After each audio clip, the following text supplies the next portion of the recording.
Eu não sei como é que tá o coração do torcedor do Manchester United nesse momento, mas foi uma vitória de brio, né, cara? Assim, foi uma vitória em que você tem muito mais para analisar qualitativamente em termos anímicos, psicológicos, de cabeça, de foco, de atitude, de demonstração de vontade, no fim das contas, e de alguma organização defensiva bastante efetiva nesse jogo, que também contou, claro, com a falta de pontaria de alguns jogadores do Arsenal. Você tem muito mais para analisar nesse sentido do que taticamente, estrategicamente, principalmente pelo fato de que o jogo ele tem um antes e depois de um fato desequilibrante que foi a expulsão do Diogo Dalot, né? A expulsão do Diogo Dalot muda completamente o papel do Manchester United, que já era de coadjuvante dentro da partida, dentro da busca pela posse de bola, mas antes era um papel de coadjuvante intencional, de tentar sair no contra-ataque, como saiu muito bem no gol que fez na partida, um lindo chute acertado pelo Bruno Fernandes, de uma bonita assistência dada pelo Garnacho depois de uma falha barra azar do Gabriel Magalhães.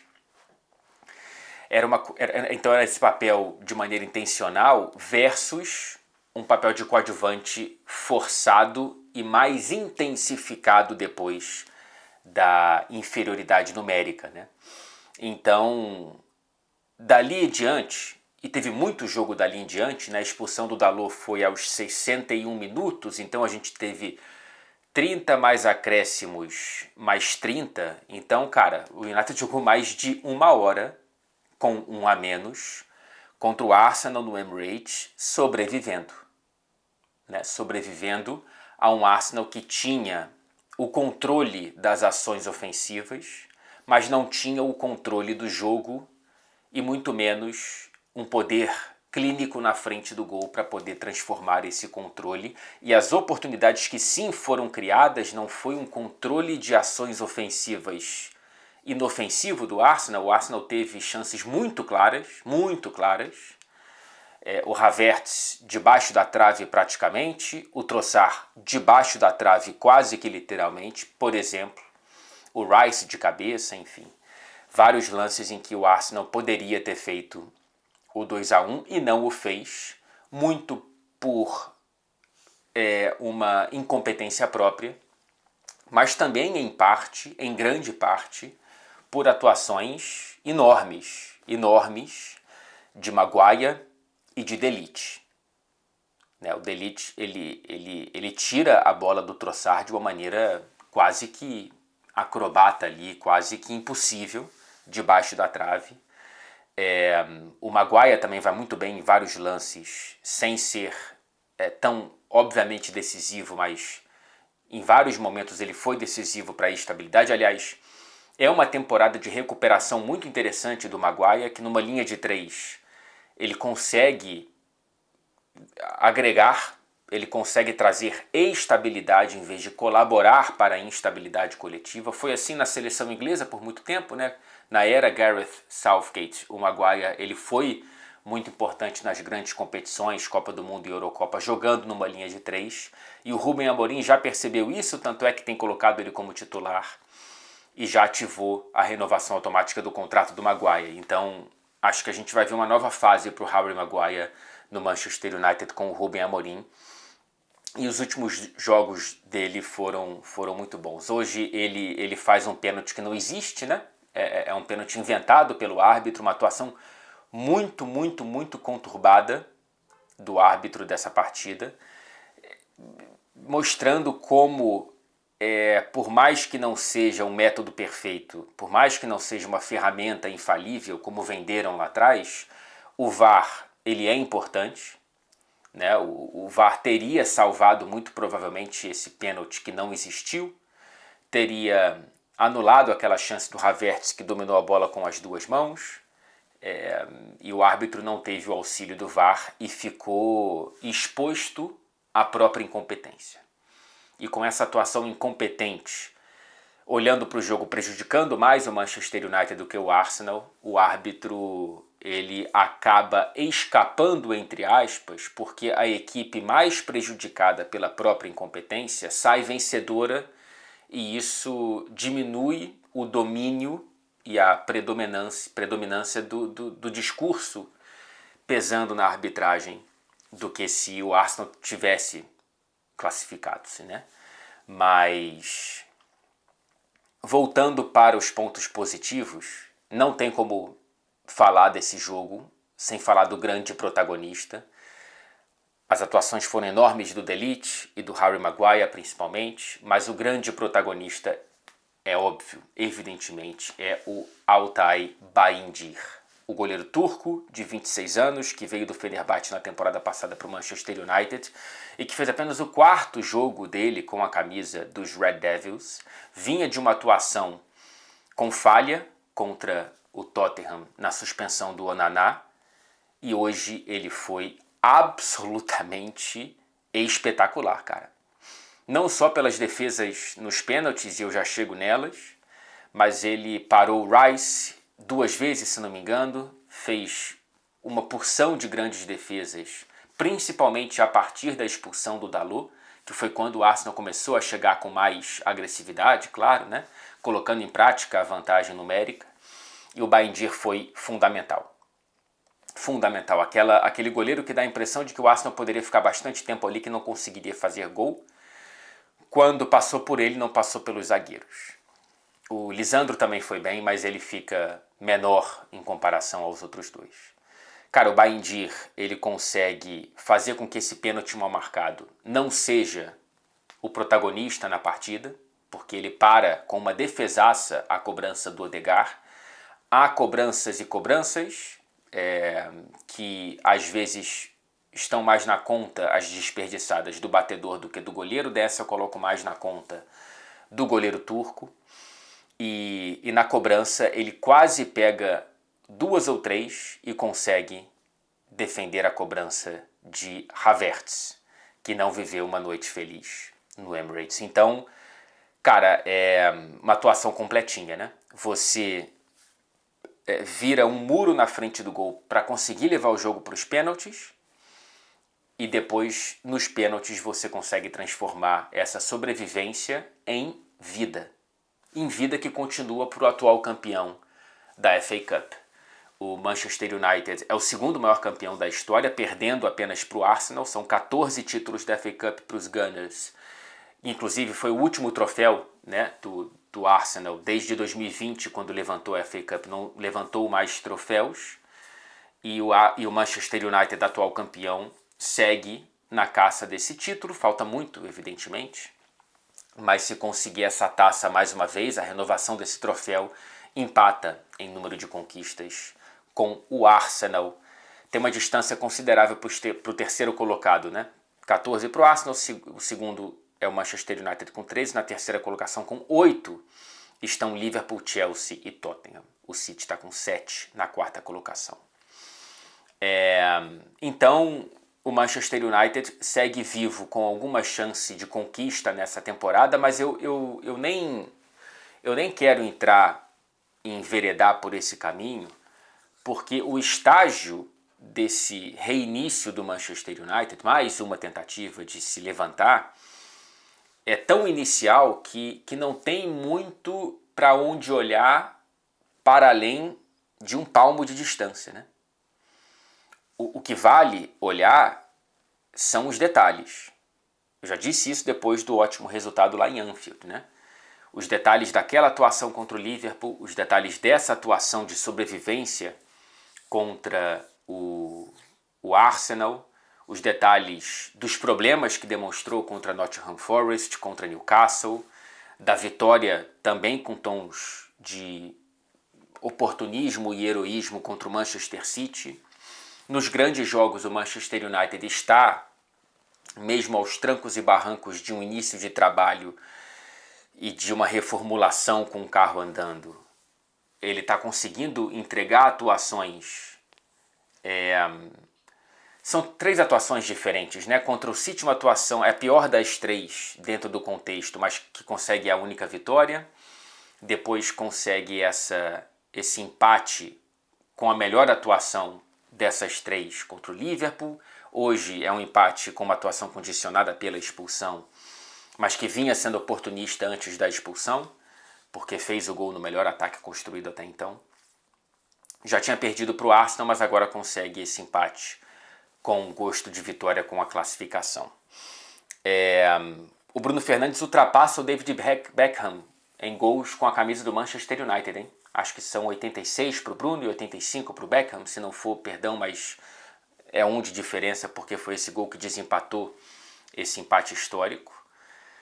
Mas, voltando para o que dá para a gente analisar desse Manchester United, que é esse palmo de distância, o principal é entender o que esse time pode fazer nas partidas contra adversários menores nesse início de trabalho do Rubem Amorim, né? Agora tem 3 jogos em casa que são jogos para a gente entender se o recado que o Amorim deu para esse elenco depois do resultado em Anfield, aquele recado bravo, né, de não é possível que a gente só jogue assim hoje e não tenha conseguido ter esse empenho. Ele falou de empenho ali, né, de dedicação contra Newcastle, contra Forest, só contra o Liverpool, só contra o Manchester City, agora só contra o Arsenal. Então vamos ver as 3 próximas partidas. Primeiro contra o Southampton, depois contra o Brighton e a terceira contra o Rangers, essa pela Europa League. 3 partidas consecutivas em Old Trafford para o Manchester United deixar de sobreviver e demonstrar o que o torcedor mais quer ver nesse momento, para além do empenho já demonstrado nos grandes jogos. É repetir esse empenho em jogos entre aspas menores, eu coloco entre aspas não só por respeito ao adversário, mas principalmente porque não tem jogo pequeno para o Manchester United nessa temporada, ainda mais quando olha para a tabela da Premier League, né? Mas, além do empenho, tem que demonstrar uma construção de identidade, alguma criatividade, a possibilidade de fazer grandes jogos com o papel de protagonista.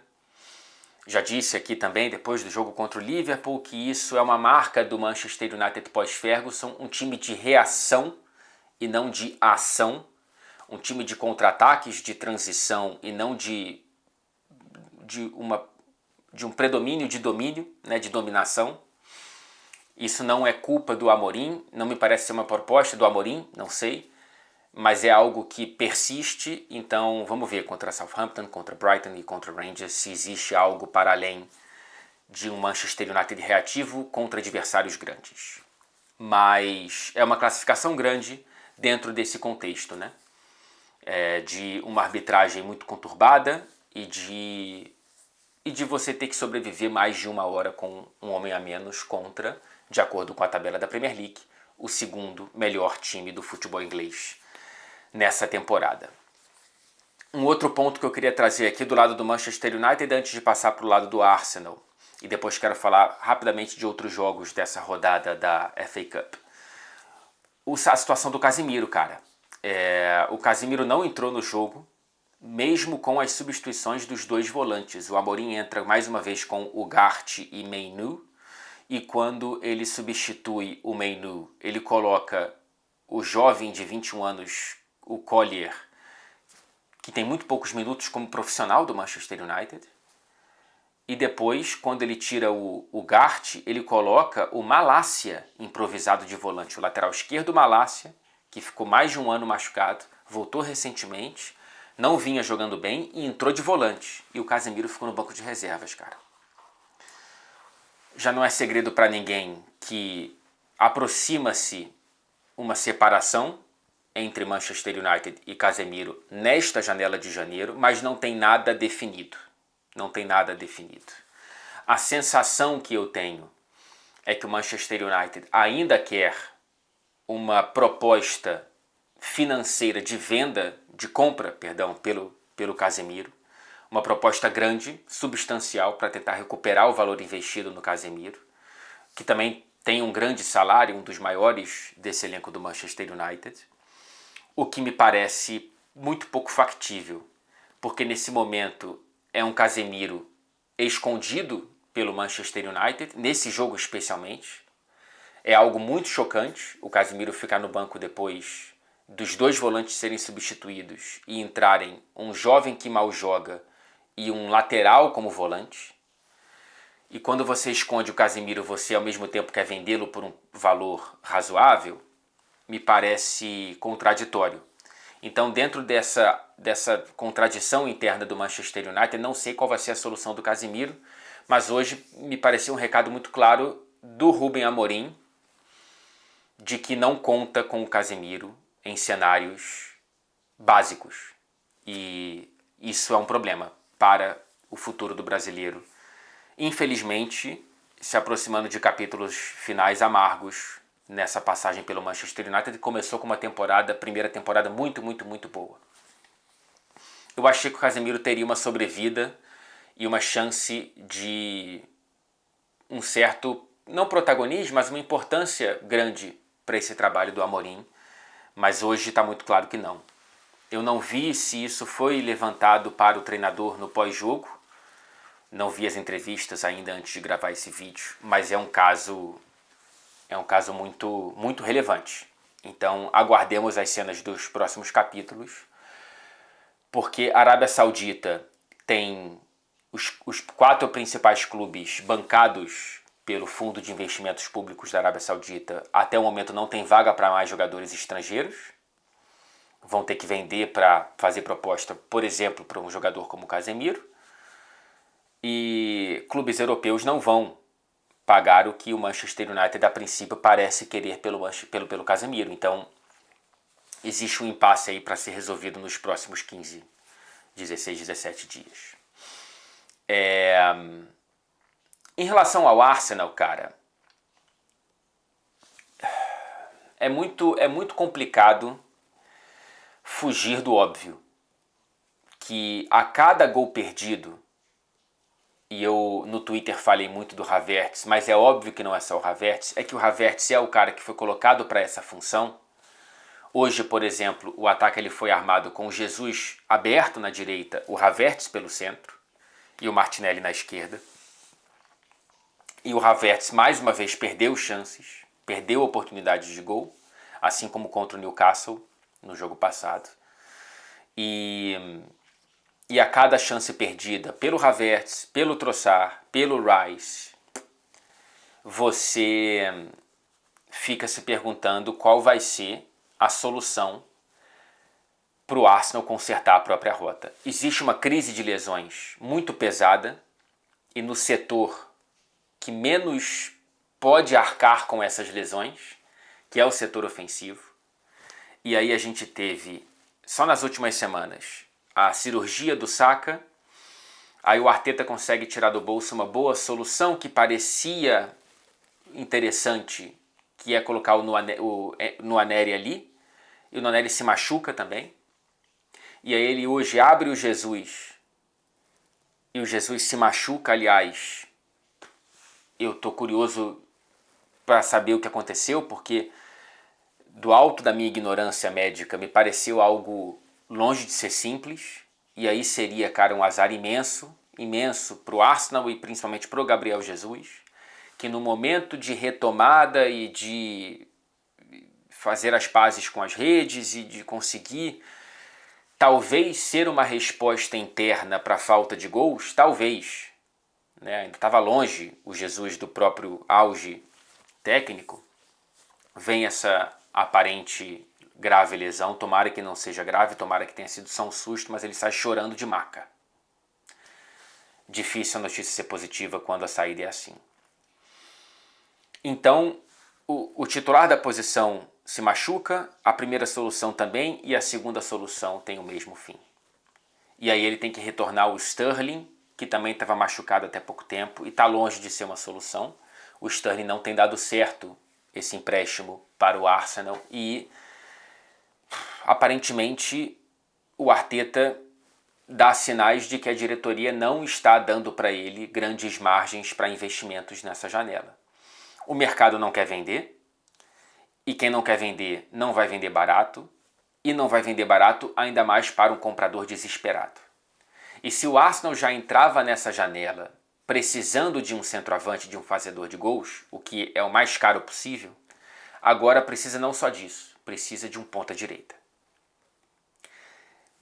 Então, cara, tá cada vez mais negativa essa temporada para o Arsenal. É louco falar isso, né, cara? Do segundo colocado da Premier League e do terceiro colocado da Liga dos Campeões. Mas é que o Arsenal já passou do estágio de se contentar com isso. Quando olha principalmente para a Premier, né? A Liga dos Campeões ainda é uma reconstrução de presença constante. Não acho que está nas costas do Arsenal uma pressão de ser protagonista da Champions ainda, mas da Premier League sim. Das competições inglesas sim. E aí quando você está no momento em que está eliminado da Copa da Inglaterra, jogando por mais de uma hora com um a mais e perdendo vários gols mais uma vez. Perde por 2-0 o jogo de ida das semifinais da Copa da Liga Inglesa em casa, numa partida em que você também perde vários gols. E na Premier League você está 6 pontos atrás do líder, que tem um jogo a mais que você, e que quase todo mundo. Perdão por tremer aí.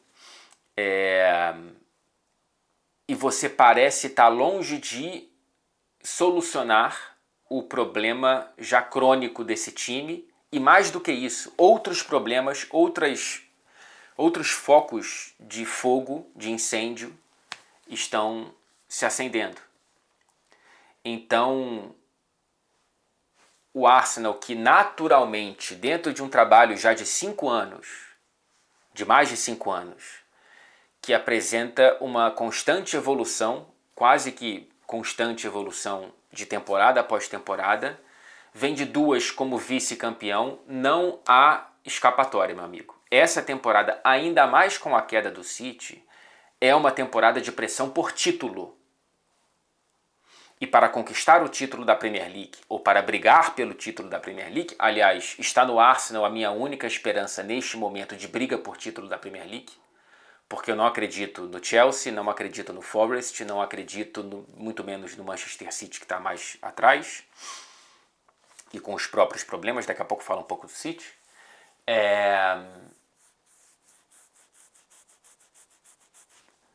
Se não conseguir trazer jogadores protagonistas para fazer gol e para solucionar a ponta direita, vai ser muito difícil, e é muito difícil que consiga. Não é um mercado para isso. Né? O mar não está para peixe, mas o Arsenal precisa pescar. E precisa pescar peixe grande. E se não tem dinheiro para isso, é uma matemática impossível que, para mim, cria problemas sérios num clube que é grande e que precisa voltar a conquistar títulos grandes. E que nessa constante evolução, dar passos para trás não é interessante. Ainda mais numa temporada em que o City tem um soluço. Não sabemos se esse soluço se repetirá na próxima temporada, mas a tendência é que não. Então, o Arteta ver o recém-chegado Slot com a faca e o queijo na mão, ele vai reclamar da faca dele não estar sendo amolada pela diretoria. O Arsenal, cadê? Desde que chegou o Arteta, comprou 6 atacantes. 6 forçando, tá? Porque vieram Gabriel Jesus, Havertz, Trossard, Sterling, William e Marquinhos. Eu tô contando com Marquinhos, tá? Que agora foi pro Cruzeiro, estava no Fluminense. 6. Nesse meio tempo também contratou 7 laterais, 5 zagueiros, 5 volantes e 5 goleiros.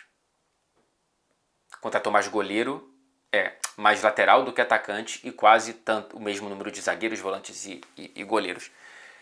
Solucionou o sistema defensivo a ponto do Arsenal ser uma das melhores, um dos sistemas defensivos mais organizados, concentrados e constantes do futebol europeu. Certamente do futebol inglês. Mas precisa converter as oportunidades. Em certo momento da temporada não estava nem criando, voltou o Odegaard e conseguiu voltar a criar, mas agora não consegue ter esse finalizador. E aí, o Arteta começa a encontrar limitações. O Arsenal vive o maior jejum de títulos do campeonato inglês da própria história, minha gente. desde que foi campeão pela primeira vez em 1931, nunca ficou tanto tempo como agora, 21 anos sem conquista. Essa era a temporada. Ainda dá tempo. Mas para isso, eu quase que afirmo aqui que precisa ir grande no mercado. Parece que não vai. Mas esperemos, porque nunca se sabe, né?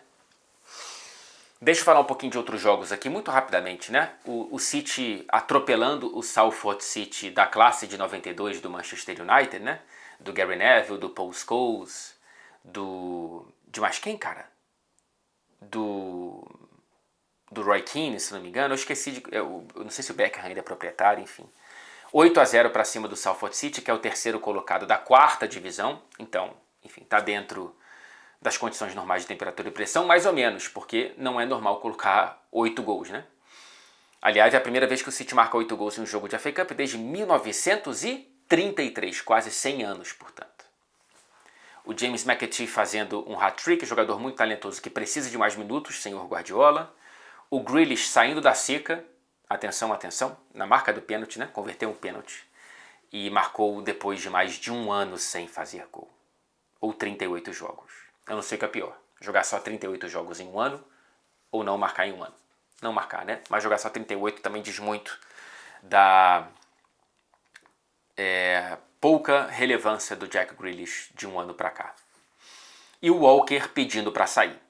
O Walker não foi relacionado e depois do jogo, Pep Guardiola explicou em coletiva de imprensa que 2 dias antes da partida, o Kyle Walker pediu para sair do Manchester City porque gostaria de um desafio internacional. Gente, o Walker, ele tem uma figura histórica muito importante para o Manchester City, é o maior lateral da história do Manchester City, foi fundamental para várias das conquistas da Premier League, da Liga dos Campeões, foi um lateral marcador infernal para 2 dos principais atacantes do futebol europeu, dessa geração, Vinícius Júnior e Mbappé. O que o Walker jogou contra Mbappé nos confrontos contra o PSG e contra o Vinícius nos confrontos contra o Real Madrid já o colocam numa prateleira muito especial dentro da posição da própria geração.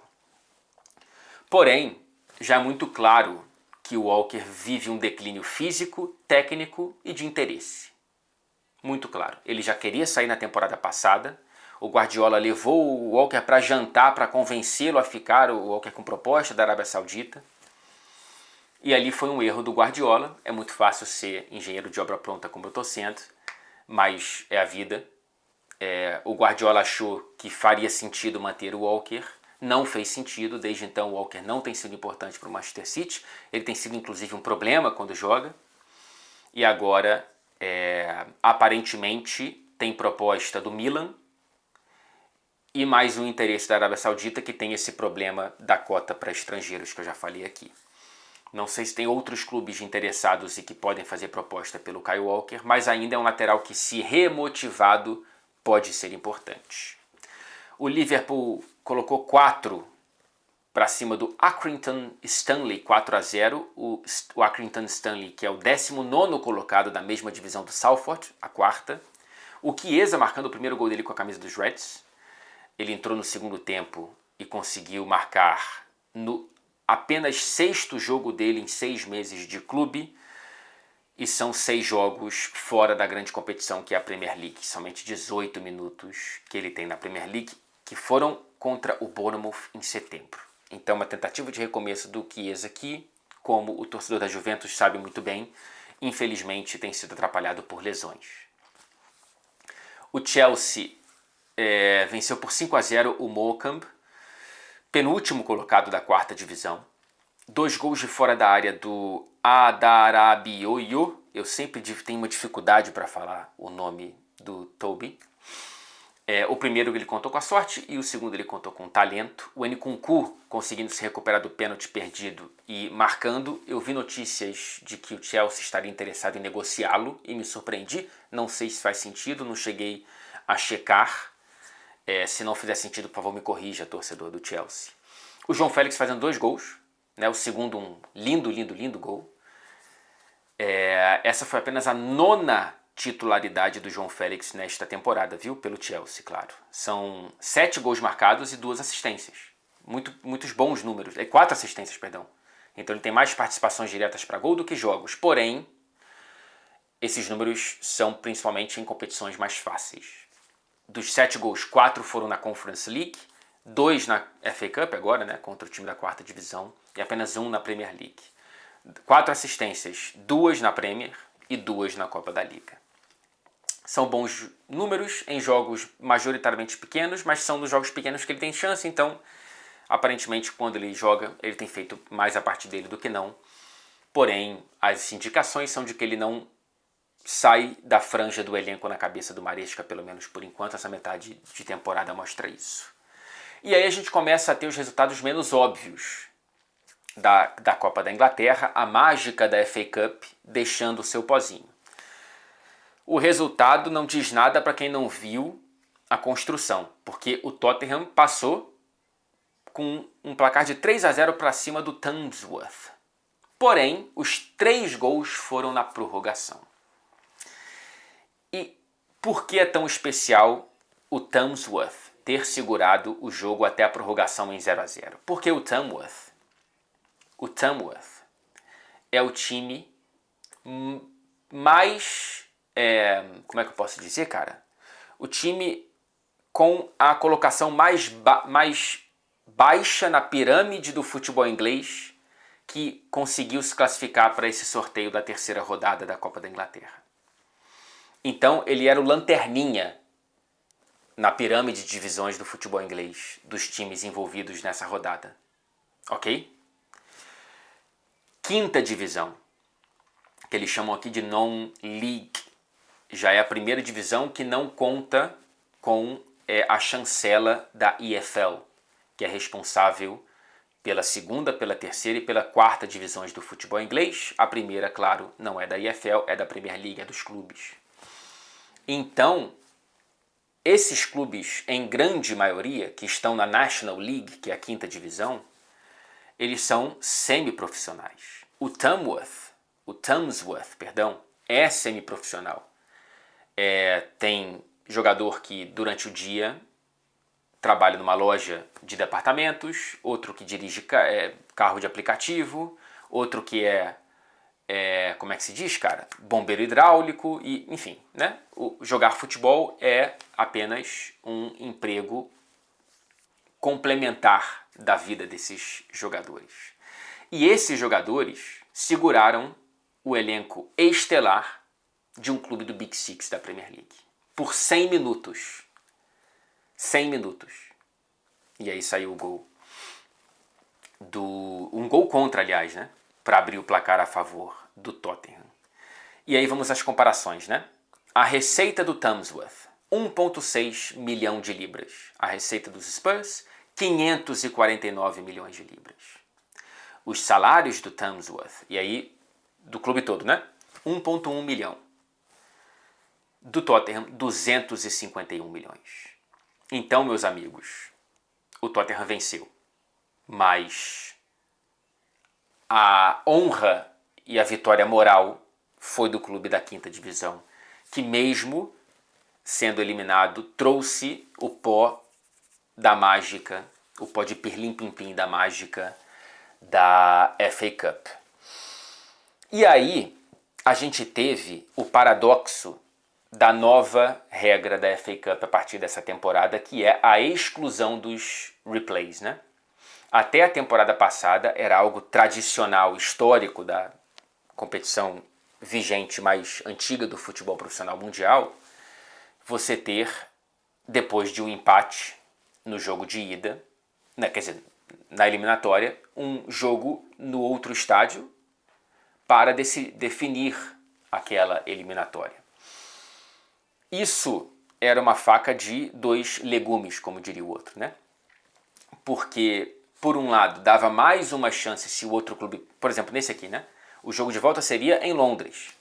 Pô, é injusto com um time pequeno, esportivamente falando, você segurar o empate em casa e depois ter que decidir na casa do time da Premier League, sendo você da 5ª divisão.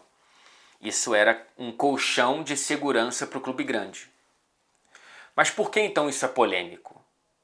Porque, olhando para as finanças do clube pequeno, esse segundo jogo ele era um ticket premiado da Mega Sena da virada, cara. Porque o Tottenham, se eu não me engano, é o Match Day, né? O clube que melhor arrecada com um dia de jogo no próprio estádio de todo o futebol inglês, porque tem um dos ingressos mais caros, e aí tem coisa de venda de produtos e etc e tal. Eu acho que o Match Day do Tottenham por jogo, se eu não me engano, beira os 5 milhões de libras. Então vamos colocar, aí eu já não sei, que a bilheteria seja responsável por 3 milhões. Na FA Cup, o acordo normal era 50-50, meu irmão. Então esse Tamsworth, que tem a receita anual de 1,6 milhão, teria só em um jogo de volta, depois de segurar heroicamente o Tottenham na própria casa, pelo menos 100%, ia dobrar a receita anual em um jogo.